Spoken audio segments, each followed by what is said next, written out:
Hey fam, it's Rachel. I was not planning to do a live video, but here I am. So I'm going to wait until I see some people pop up and then we will start talking really quick. So I do see one person is here. So I'll wait a couple seconds, maybe 30 seconds. If you're here, let me know in the live chat so I can see. It is extra hot today. Let me roll down my windows. So for those of you who are watching the playback, do make sure that you are subscribed with the bell. Make sure that your notifications are turned on to all notifications, not personalized, because YouTube's not even sending out notifications anymore. So anyway, now that we have a good handful of people, I wanted to talk about something because okay, so we're finishing out like the biblical holidays for the autumn season. And of course, so today I get this comment and I'm used to it. I've been doing this channel since 2017. And somebody wrote, "Oh, so you're Jewish? That explains everything. Thanks." What the hell is that supposed to mean? You're Jewish? Okay, so you don't celebrate the biblical holidays because you're not Jewish, but you celebrate pagan holidays because you're Christian? What? Like, how does this even make any sense? Because, like, this is what drives me crazy about people. They'll be like, "Oh, so you're Jewish? Oh, so you're Jewish?" I don't know if you guys are aware of this really famous Jew that we all worship as God. His name is Jesus Christ. I don't know if y'all are aware of him, but Jesus was a Jew. Paul was a Jew. James was a Jew. Peter was a Jew. Like, I don't understand why everybody's like, "Oh, are you Jewish? Are you Jew?" Do I worship the God of the Old and New Testament? Yes, I do. Jesus is the same yesterday, today, and forever. And as we know from the New Testament, what does Paul say? These are a shadow of the things to come, but the substance belongs to Christ. The new moons, the Sabbaths, these are a shadow of the things to come, but the substance belongs to Christ. So the Sabbaths, the new moons, all of the biblical festivals, they all were foreshadowing the Messiah. So why wouldn't I celebrate the holidays that all are about Jesus? I worship Jesus. Jesus is God. Jesus is the Messiah. He is Christ. So why would I not celebrate the things that all remind me of Jesus? When we look at Passover, we remember Jesus. When we look at Shavuot or Pentecost, we will remember the Holy Spirit coming down and, giving us the ability to converse with the Father. We are able to speak in new tongues. Remember the tongues of fire. I mean, the Feast of Trumpets, God gathering his elect. We have Yom Kippur, the Day of Atonement, where God the Father only sees the blood of righteous Jesus covering us. I mean, we have all of the first fruits. I mean, now we're at Sukkot today, starting at sundown tonight. If you guys purchased the Crack Your Bible Biblical Calendar early in 2020, today starts Sukkot at sundown. And Sukkot is a time where in Leviticus 23, we remember that God dwelled with his people in the desert. Remember, they were in temporary tents. They were in tabernacles or booths. Remember, the temple was not the foundations yet that King Solomon built. It was the tabernacle in the wilderness. And remember, Jesus was the pillar of smoke by day to give them cover, and he was the pillar of fire by night to give them light, to give them warmth in the desert as they were released from slavery. God was with them. So, like, through it all, God was with them. So for Sukkot, we remember that God dwelled with us, but something else happened. Remember, Mary became pregnant during the month of Tishri. And what is so interesting about this, because remember, God puts his stars in the sky. We've already talked about this on the like when was Jesus born, when was Jesus conceived video, God puts his stars in the sky as a sign for us. So what is overhead in the sky during the month of Tishri? It's the sign of the Virgin. So we know that something took place with the Virgin, Virgo, during this time. So we know, if you watch my When Was Jesus Conceived video, that this was the month that Jesus was conceived in. And I want to remind you that these tents are temporary dwellings. And what did Jesus do? He came down, took on a body of flesh, a temporary dwelling, to dwell with humanity. This is the time where God left heaven, took on a body of flesh, was born of a woman, went through all the same trials and tribulations that we do, so that we would be able to eventually dwell forever with the Father. And these are things that we're celebrating. Paul talks about how our body is a tent, and we are groaning, waiting until we are able to put on something more permanent. Remember, in an instant, in a twinkling of an eye, we will be changed, where the corruptible will become incorruptible. So Sukkot is all about like looking forward to the fact that, right now we have a temporary body, temporary dwelling place, but God came down and he dwelled with us in this temporary body, and we are looking forward to a more permanent home. Remember, this world is not our home. We are foreigners in this land, and like Abraham, we are looking forward to a city whose foundation is built by God. This is what we remember when we celebrate Sukkot. And it's just exhausting that Christians will be like, oh, are you Jewish? Are you Christian? Like, are you Christian? Why don't you celebrate these biblical holidays? Like, for example, Christmas, we all know, is about Odin. We've already gone through this. 2019, we have gone from, where did milk and cookies come from? Where did mistletoe come from? Where did decorating the tree? Where did the colors come from?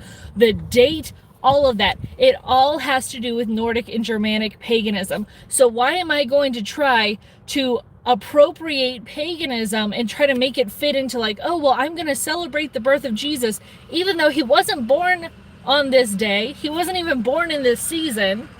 And then we're going to use Nordic paganism to worship Jesus, when God said, do not worship me in those ways.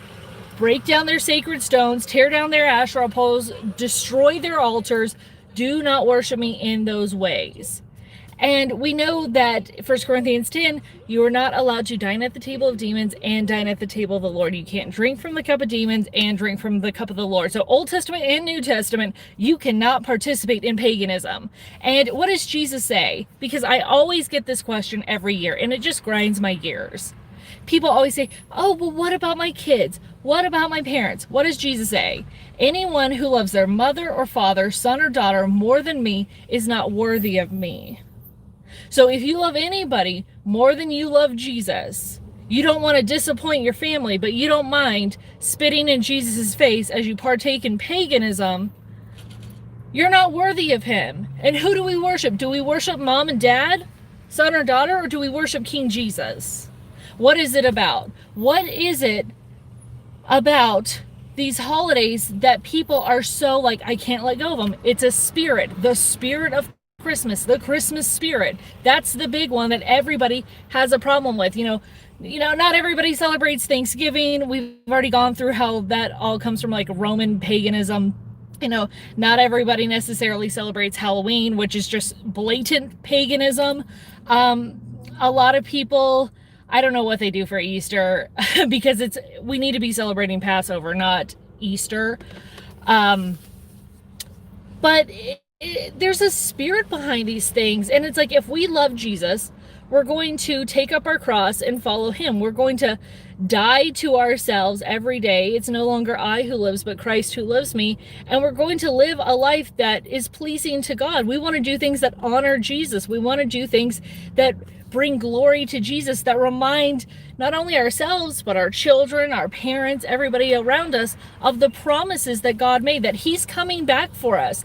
This is not our permanent condition. This is a temporary tent. This is a temporary condition. But even when we're in this temporary condition, Jesus is with us in the wilderness. He's with us in the desert when we're going through these trying times, and we can only rely on Jesus when our back is up against the wall, where the Philistines are on one side, the Red Sea's on the other. Who is with us? It's Jesus Christ. It's not going to be mom and dad. It's not going to be son or daughter. It's Jesus Christ, because Jesus is the friend that sticks closer than a brother. So I want to honor Jesus. I want to do things that remind me of his promises, and his words are good, and he is always true to the things that he says that he's going to do. So why wouldn't I celebrate these holidays? It doesn't make me Jewish. It makes me a believer in Jesus Christ.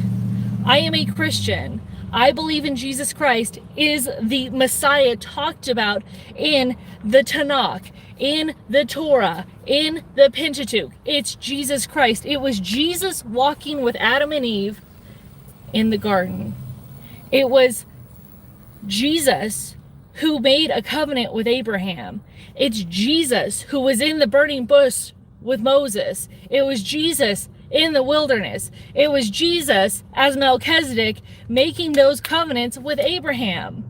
It's always been Jesus. It's always been about Jesus. So why am I not going to honor Jesus with the holidays that he prescribed? Now we know that Paul tells us, some people honor one day as more holy, some honor them, like they think that all days are alike. Let everyone be convinced in their own mind. So are we required to celebrate these holidays? No, but we never have the ability to partake in pagan holidays and be like, well, I'll just make it about Jesus. Oh, I'll redeem this holiday. If you can't redeem an altar, a stone altar, what makes you think that you can redeem all of these days and the paganism associated with it, celebrating in the exact same way on the exact same day as the rest of the world? Remember, to be a friend of the world is to be an enemy of God. So what are we going to do? Are we going to decide to be a friend of the world? I don't want people to think I'm weird. I don't want people to think that I'm Jewish. I don't want people to think like that I'm legalistic or a Pharisee. How about I don't care what other people think, because I care what Jesus thinks. It's about Jesus. I want to honor Jesus. So when anybody tells you like, oh, you're being legalistic. Oh, are you Jewish? Tell them this. Tell them this. You celebrate pagan holidays because you're a Christian, but you won't celebrate biblical holidays because you're not Jewish. Tell me where that makes sense. Please explain yourself. I would love to know. And thank you for the $20, hospital honey. It just drives me crazy, because we need to remember it's not about what everybody else thinks. Who cares what other people think about us? Who cares? Their opinion doesn't matter. I mean, hopefully we can be an example and be like, hey, you know what? It's no big deal to let go of the things of this world. We're going to, eschew those things so that we can honor Jesus. But I don't miss those things. I don't miss the paganism, because I make new traditions with my new family, the family of God. And we, celebrate the life that Jesus had here on earth and the life that we're going to have with him when we reign and rule with him forever. So why wouldn't I get excited about that? Why wouldn't I want to teach my kids about that? Why wouldn't I want to bring my family, my community around and celebrate the things that are important to me and my faith? Why do I want to just appropriate somebody else's culture so that nobody thinks I'm weird? I don't care what other people think, because celebrating and worshiping demons is weird. Celebrating and worshiping demons and then saying it's for Jesus is freaking weird. It doesn't make sense. If you used to be in a relationship, because remember, we weren't born into God's family. We were born under our father, the devil, and then we were adopted into God's family, where we become sons. We cry, Abba, Father. But before that, we are under our father, the devil, because we are born from Adam. And I just want you to think in your head, let's pretend that you used to be in a relationship with somebody else, and they were into the occult. And now you marry a Christian. And you say, you know what? I'm really used to celebrating my ex's birthday on this day. And he loved to have desserts with pentagrams on them and blood and all sorts of like occult symbols. you should understand that, it's actually for your birthday. It's just like, this is what we all do. My family's used to it. And, it's just so convenient. I already have the day off from work because my boss knows that I always used to take this day off. How do you think your spouse would feel if you said, I know this isn't your birthday, and I know that this is how I used to celebrate with my ex, but it's just more convenient for me. It's more acceptable for me. I hope you understand that it's for you, even though I'm doing everything in the exact same way that I used to do for my ex. Would you feel loved? So if we're going to celebrate Jesus's birthday, which he never commanded us to do, why would we do it in a way that's on the same day, in the same way as the pagans celebrate their deities? It makes no sense. Yesterday was the Chinese mid-autumn harvest where people worshiped the moon goddess, Qing. Would you be okay as a Christian celebrating the moon goddess? Obviously not, but if culturally, maybe you're a Chinese Christian, or, like I know in South Korea they have problems with people wanting to honor the dead or whatever because it's their cultural thing. Like, as outsiders, we could be like, of course we're not going to go worship the moon goddess Qing for the Mid-Autumn Festival, even though, a billion people in China celebrate this. But does it make it okay because it's culturally relevant and like, well, this is what everybody does, and it's actually about family and just eating mooncakes? No, we're not worshiping the moon goddess as Christians. Like, we just don't do this. So why is it then all of a sudden when we move over into the West, it's like, yeah, well, I know it's Germanic or Nordic paganism, but it's really not about that. It's just about family and coming together. It's the same garbage. It doesn't matter what your cultural traditions are. Paganism is still paganism, whether it's, Asian paganism, Middle Eastern paganism, or Nordic paganism, African paganism, South America. It does not matter. God does not want us to be worshipped, or he does not want us to worship him in pagan ways. He wasn't just saying, don't worship me in Canaanite ways, pagan ways, any pagan ways. If it's not okay for us to worship the moon goddess celebrating the Mid-Autumn Festival, it's not okay for us to engage in Nordic and Germanic paganism just because we're Westerners. It does not make it okay. Let's remember who we're here to serve. We're here to serve Jesus. We're here to serve King Jesus. And I want to honor Jesus. And it doesn't make me a Jew. It makes me a Christian. It makes me somebody who's cracked my Bible and seen that Jesus is the one from the foundation of the world. In the beginning was the Word, and the Word was with God, and the Word was God, and all things were made and created through him. John 1:1.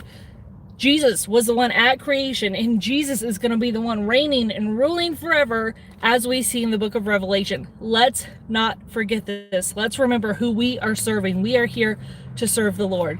Choose whom this day you will serve, but for me and my household, we will serve the Lord. So I have a bunch of reed mats because I have a really small backyard, and I will be putting up my sukkah today before my husband gets home, and we have our 2 little camping beds. We're gonna have them there. We just don't have space for like the dining table and all that people have. But we're gonna use what we have, and we're gonna celebrate for 8 days, and we're gonna remember that Jesus is always with us in these temporary bodies, even when we are in the desert, even when we have to completely and wholly rely on him. But we remember that Jesus, he also came down and was in a temporary body. He knows what we've gone through. He's been there. He knows what we're going through. And he's promised us that we are going to have not just this temporary body, a changed body when he returns, and we will be reigning and ruling with him. So that's what I wanted to share. I hope you will like, subscribe, and share. Have a wonderful Sukkot, and I will talk to you guys later. Bye.